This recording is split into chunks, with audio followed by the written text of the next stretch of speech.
Assalamualaikum warahmatullahi wabarakatuh. Perkenalkan, nama saya Ria Santika. Saya dari Fakultas Prodi Ilmu Komunikasi Universitas Subang. Saya saat ini sudah memasuki semester 2 perkuliahan. Di sini saya akan sedikit menjelaskan tentang pemahaman saya mengenai teori komunikasi aksi berbicara. Tugas ini saya buat untuk memenuhi salah satu tugas mata kuliah saya, yaitu teori komunikasi. Mengapa saya mengambil teori komunikasi aksi berbicara untuk saya bahas, untuk menjadi pembahasan saya, karena menurut saya teori komunikasi aksi berbicara itu sangatlah menarik, di mana kebenaran dalam teori komunikasi ini tidaklah begitu penting. Yang penting itu adalah cara kita sebagai komunikator mempengaruhi komunikan.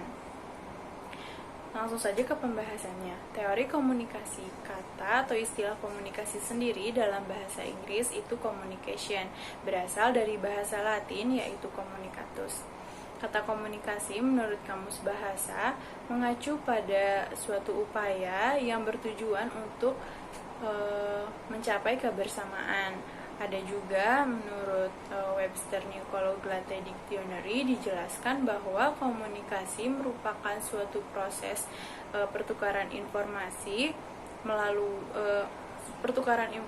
di antara individu melalui sistem lambang-lambang atau tanda-tanda atau juga tingkah laku. Nah, saya sedikit akan menjelaskan tentang sejarah singkat mengenai teori komunikasi aksi berbicara atau speech art theory yang dirancang oleh John Searle.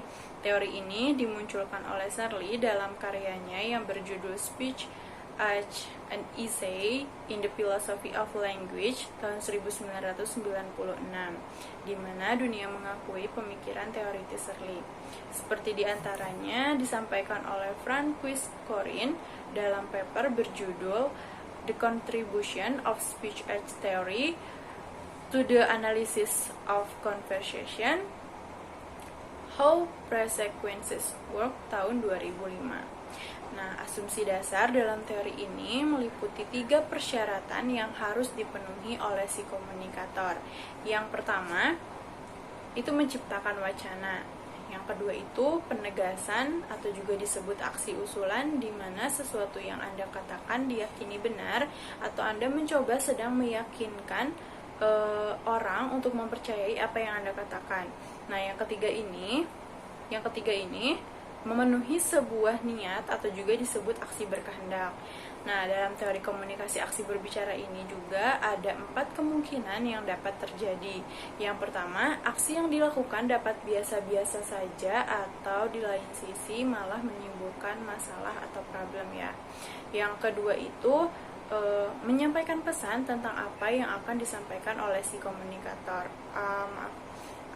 Menyampaikan pesan apa yang akan dilakukan oleh si komunikator. Nah, yang ketiga ini aksi berbicara komunikator ditafsirkan oleh si komunikan. Yang terakhir adalah komunikator berusaha mempengaruhi komunikannya.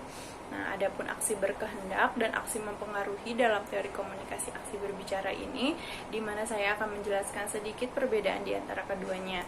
Yang pertama itu, aksi berkehendak sendiri adalah sebuah tindakan yang menjadi perhatian utama komunikator, di mana tujuannya itu agar komunikan memahami maksud si komunikator. Nah, sedangkan aksi mempengaruhi ini adalah sebuah tindakan yang komunikator harapkan komunikannya bukan hanya paham maksud pesan yang disampaikan oleh si komunikator, namun juga melakukan apa yang komunikatornya sampaikan. Nah, yang paling menarik dari teori komunikasi aksi berbicara ini, seperti yang saya sampaikan di awal, bahwa kebenaran tidak merupakan hal yang paling penting. Nah, dalam pandangan Searle sendiri, makna yang sesungguhnya dari aksi berbicara tidak pada penyampaian kebenarannya, melainkan pada kekuatan mempengaruhi komunikannya. Jadi tergantung pada cara kita sebagai komunikator dalam mempengaruhi komunikan. Nah, contoh dari pemikiran dari komunikasi ini saya akan mengambil dari pernyataan saya lapar. Nah, pernyataan saya lapar ini tidak hanya atau tidak bisa tidak hanya bisa dikatakan sebagai pernyataan atau diartikan sebagai pernyataan, namun juga bisa diartikan sebagai saya menjadi komunikator menginginkan komunikan saya untuk menawarkan saya makanan.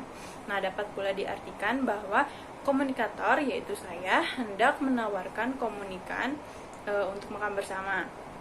Singkatnya begini, saya di sini menjadi komunikator. Nah, teman saya itu menjadi komunikannya. Nah, saya akan menggunakan pernyataan saya lapar. Nah, saya ini berbicara kepada teman saya bahwasanya saya lapar. Nah, di situ teman saya itu seharusnya bukan hanya menganggap bahwa saya lapar ini sebagai pernyataan saya saja, tapi di situ dapat diartikan bahwa saya komunikator mengajak teman saya komunikan untuk makan bersama.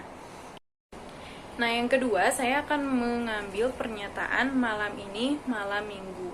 Saya sebagai komunikator dan teman saya sebagai komunikan. Saya akan menggunakan pernyataan malam ini malam minggu.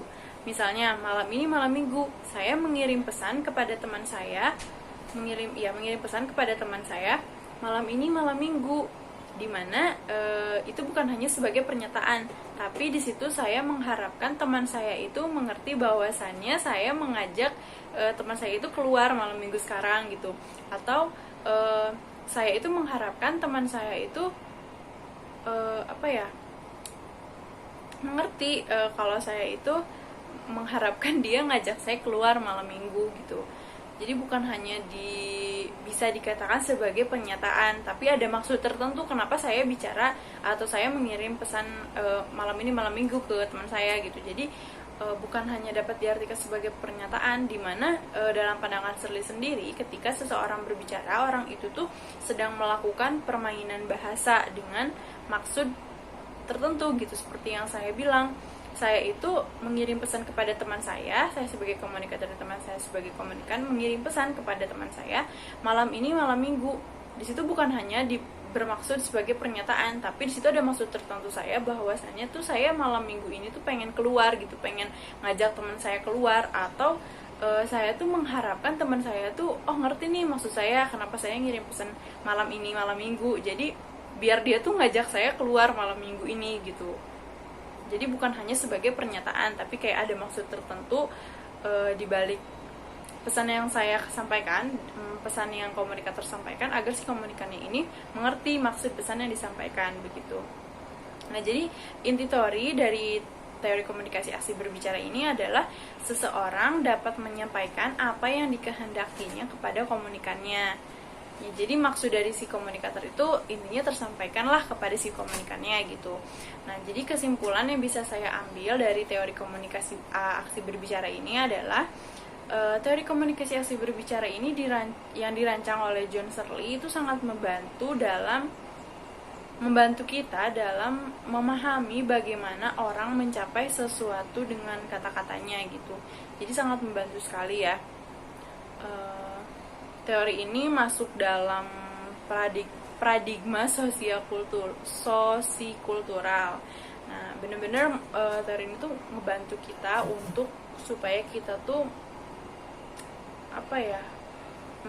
mencapai sesuatu melalui kata-kata kita sendiri gitu. Menurut saya ya, itu pemahaman saya. Nah, mungkin segitu aja yang bisa saya sampaikan mengenai pemahaman saya mengenai teori komunikasi aksi berbicara ini. Tadi saya hanya mengambil dua contoh pernyataan dalam kehidupan sehari-hari. Itu sebenarnya masih banyak contoh pernyataannya, cuman di sini saya hanya mengambil dua contoh pernyataan saja. Yang pertama itu tadi saya lapar, dan yang kedua itu saya mengirim pesan kepada teman saya malam ini malam minggu. Nah, sebenarnya dalam kehidupan sehari-hari itu teori komunikasi aksi berbicara ini masih banyak contohnya dalam kehidupan sehari-hari, cuman saya menggunakan dua contoh tadi saja ya, saya lapar dan malam ini malam minggu. Teman-teman mungkin masih bisa mendapatkan contoh-contoh lain dalam kehidupan sehari-hari. Cuman di sini saya menggunakannya dua saja. Semoga dari dua contoh pernyataan itu teman-teman bisa memahami dari apa yang saya jelaskan mengenai teori komunikasi aksi berbicara ini, dan saya berharap dari apa yang saya sampaikan ini bisa bermanfaat untuk teman-teman yang mendengarkan. Dan kurang lebihnya saya minta maaf. Mungkin segitu aja yang bisa saya sampaikan. Terima kasih. Wassalamualaikum warahmatullahi wabarakatuh.